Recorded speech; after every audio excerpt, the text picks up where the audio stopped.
This is this class is for class 6.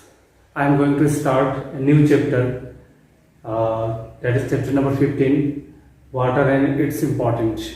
Okay, this is a theoretical chapter or database chapter, means you have to remember some points. So suppose now we have this earth surface. Divide this earth surface in four part. So out of this four part, three part is covered by what? Water, and one part is covered by soil. So we can write third part out of fourth.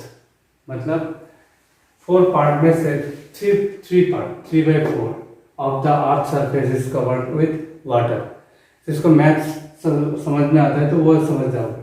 3/4 कितना value है वो समझ जाओगे. जैसे एक Apple को ना 4 भाग में भाग करो, उसमें से 3 भाग, दैट इज कॉल्ड 3/4. 4 में से थर्ड 3 यानी 75% ऑलमोस्ट है. 100% 75% क्या है आपका वाटर से कवर किया हुआ है. इसीलिए दिस प्लैनेट अर्थ को ना, अर्थ हम लोग जो प्लैनेट है that is called water planet और ग्रीन प्लैनेट. वाटर प्लैनेट और ग्रीन प्लैनेट.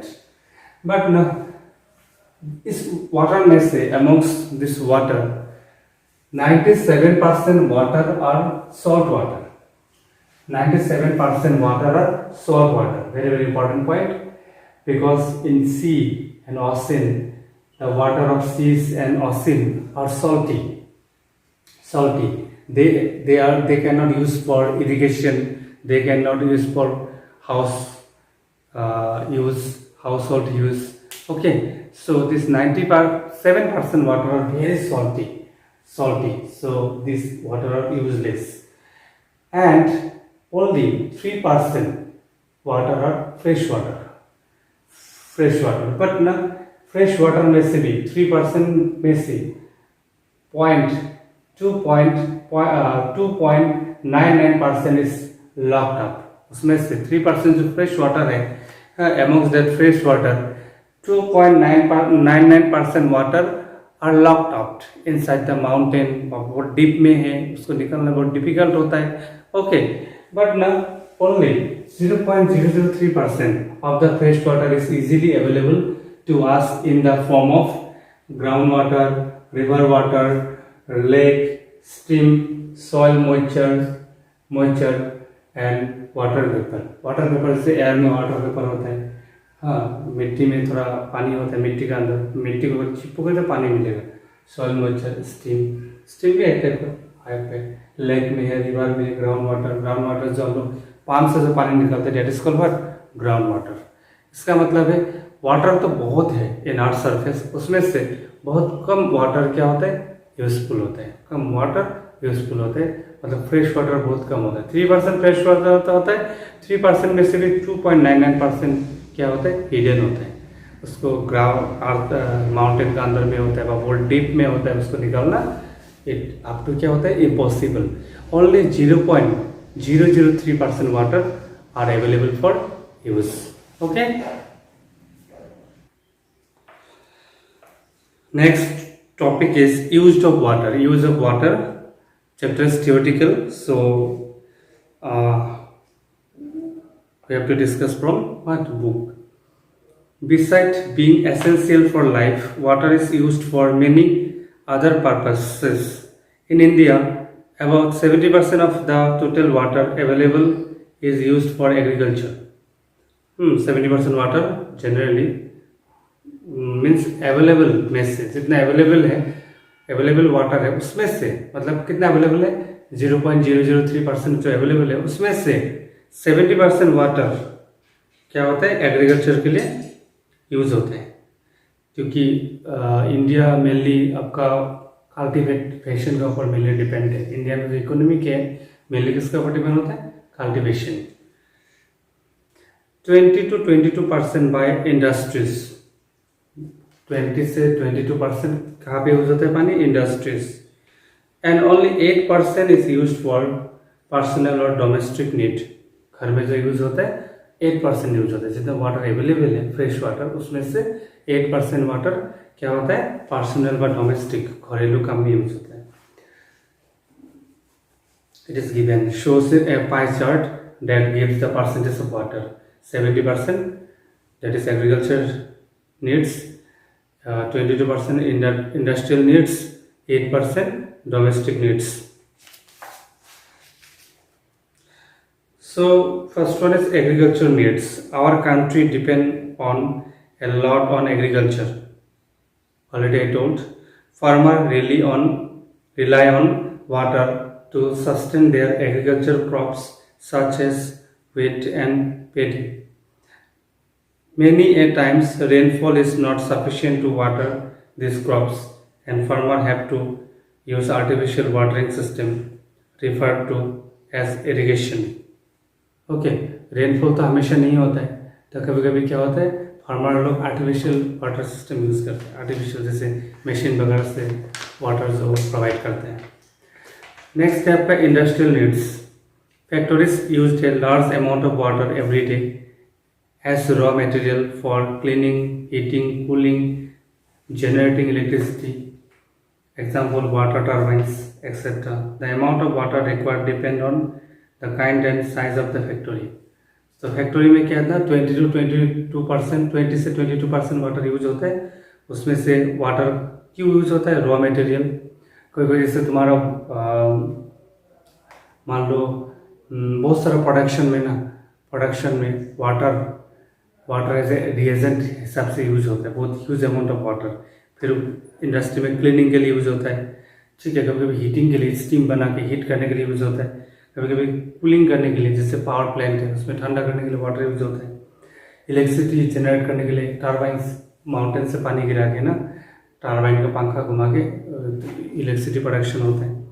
ओके, और डिपेंड होता है कितना वाटर जरूरत होगा.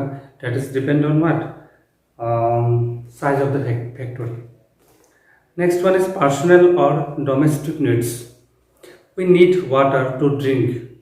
Water that is suitable for human consumption is called potable water. ठीक है, जो पानी पीने के लिए यूजफुल है, सुइटेबल है, उसको हम लोग पोर्टेबल वाटर बोलते हैं. पोर्टेबल मतलब एक जगह से दूसरी जगह से हम लोग कैरी कर सकते हैं विद हेल्प ऑफ पाइप, ठीक है, बोतल और ड्राम से. हम लोग का भी पानी जो यहाँ पे है, पानी उतना अच्छा नहीं है तो हम लोग पानी खरीद के पीते हैं बड़ा बड़ा ड्राम पे, जो 20 लीटर्स ड्राम है. तो that are portable water. Portable मतलब एक जगह से दूसरी जगह हम लोग ले सकते हैं उसको, portable. We also need water to bath, wash cloth and dishes, clean our house and to water plant. Okay, जैसे हम लोग डोमेस्टिक में क्या होता है, कहाँ कहाँ वाटर यूज़ होता है. हम लोग नहाने में यूज़ होता है, कपड़ा धोने में यूज़ होता है, खाना बनाने में यूज़ होता है, हाउस को क्लीन करने के लिए यूज़ होता है, और फूल पौधे में, प्लांट में, जो घर का आसपास पेड़ पौधे हैं उसमें हम लोग पानी देना पड़ता है. Apart from this uses, water is also used for transportation and recreation. It also regulate the climate of the place and provide homes to many plant and animals. है ना, पानी तो घर में जो एनिमल्स है, प्लांट्स है, उसको भी चाहिए होता है, ठीक है. ट्रांसपोर्टेशन के लिए भी चाहिए. जैसे मान लो ब्रह्मपुत्र नदी में पानी है तो हम लोग इस पार से उस पार में जाने के लिए हम लोग क्या करते हैं, बोट यूज़ करते हैं नॉर्थ गुवाहाटी में जाने के लिए. है, इधर से सरायघाट ब्रिज है, सरायघाट ब्रिज से घूम के जाने के लिए काफ़ी टाइम लगता है. जैसे उमानंद में जाना होता है तो हम लोग क्या करते हैं, ट्रांसपोर्ट के बोट से जाते हैं. तो बोट चलता है with the help of what, मतलब वाटर का ऊपर से.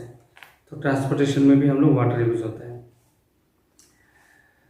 Next, different state of water. Okay, this is one of the important topic.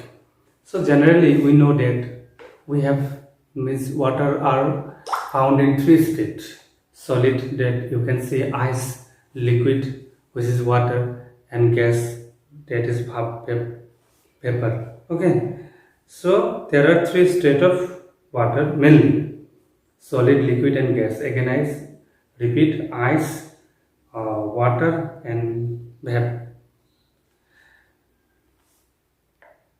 जैसे अंटार्कटिका कंटिनेंट में अभी भी मतलब वाटर किस फॉर्म में होता है, आइस का फॉर्म में होता है. एंड वाटर को ना, स्टेट को हम लोग चेंज कर सकते हैं. मतलब जैसे आइस को हम लोग हीट करने से क्या होगा, that will converted to water. Water को हीट करने से बहुत ज़्यादा 100 डिग्री में अगर बॉईल कर देंगे तो विल गेट व्हाट गैस और वेप. So when water is converted to gas at high temperature, that process is called evaporation. And the temperature, जिस temperature में evaporation होता है, that is called generally boiling point. Okay, boiling point, important point. And कभी कभी क्या होता है, हम लोग अगर if वेप इज कूल डाउन, सुबह सुबह देखना जब टेम्परेचर डाउन होता है तो पेड़ का पत्ता में पानी लगा रहता है, तो स्टीम जो वेप है वो पानी बन गया. मतलब जब गैस को हम लोग ठंडा करेंगे, वाटर वेपर को अगर हम ठंडा करेंगे, that is converted to liquid and that process is called condensation. तो भाप से अगर पानी बनता है दैट इज कंडेंसेशन, वाटर से अगर गैस बनता है, भाप बनता है, that is called evaporation. Okay, so in next video we'll discuss about cloud formation. Cloud formation यहाँ पे भी ना condensation, evaporation इस सब concept वहाँ पे आपको यूज होगा. तो जितना मैंने अभी तक बताया इतना प्रिपेयर करो. Okay, next video I will try to complete the chapter. Then your half yearly syllabus will be completed. Again I repeat, changes around us, and time, motion and measurement, fall with magnet, light, shadow, formation of shadow, electricity and water, and it's important. These are the your half yearly chapters. Okay, so if you have any doubt, then you can directly call me. You can send through WhatsApp, and even till now no clarification from government side for reopening the school. So we don't know till now when school will reopen. So we should not wait for that. When it will open, then we'll follow or obey the government's rule, and again we'll try to adjust with school life. But before that, if we have time, then we should utilize it. So don't think that after reopening the school will serious, we have to start it. लेकिन reopen होने से पहले भी जब time मिल रहा है तो उसको भी यूटिलाइज करना है. ठीक है, तो टाइम इज टाइम. कोई भी टाइम है, अच्छा टाइम है, खराब टाइम है, ऑल आर टाइम. सो कभी भी अपना पॉलिसी को चेंज नहीं करना है, अपना हैबिट को चेंज नहीं करना है. खराब टाइम में भी अगर आप संभाल लेते हो, आपका पैशंस ले आगे बढ़ते हैं, तभी वही सक्सेस होता है, उसी को सक्सेस होता है. ठीक है, हर एक टाइम को आपको इक्वली ट्रीट करना है. ओके, और एक बात याद रखना, अच्छा टाइम तो बहुत जल्दी पार हो जाता है, बट खराब टाइम आदमी को एक्सपीरियंस देके जाता है. एंड एक्सपीरियंस से आदमी का लाइफ जो होता है वो इंटरेस्टिंग होता है. तो एक्सपीरियंस हमेशा, खराब टाइम का भी एक्सपीरियंस चाहिए, अच्छा टाइम का भी एक्सपीरियंस चाहिए. खराब टाइम एक्सपीरियंस से आपको मैनेजमेंट क्रिएट होगा, आप स्ट्रांग बनोगे अंदर से, इंटरनली, अगर उसको पेशेंसली अगर आप डील करोगे तो. So that's why don't be panic, and don't think more. And one thing, within a short time, half yearly exam is going to conduct it. Don't take tension. So try to have according to your time. Try to practice according to your time. अगर कम time मिला है तो कम time में अगर आप prepare कर पाते हो, so it is a good sign. ठीक है, आपका अभी लोअर क्लासेस में है, बहुत आराम से जाना भी बहुत अच्छा बात नहीं है. तो क्या होता है, आगे जो पार्ट होगा लाइफ का बहुत आगे जाके, तब तो बहुत डिफिकल्ट होता है. इसलिए अभी से अगर थोड़ा मैनेजमेंट पावर अगर आ जाता है तो that is beneficial. Okay, fine.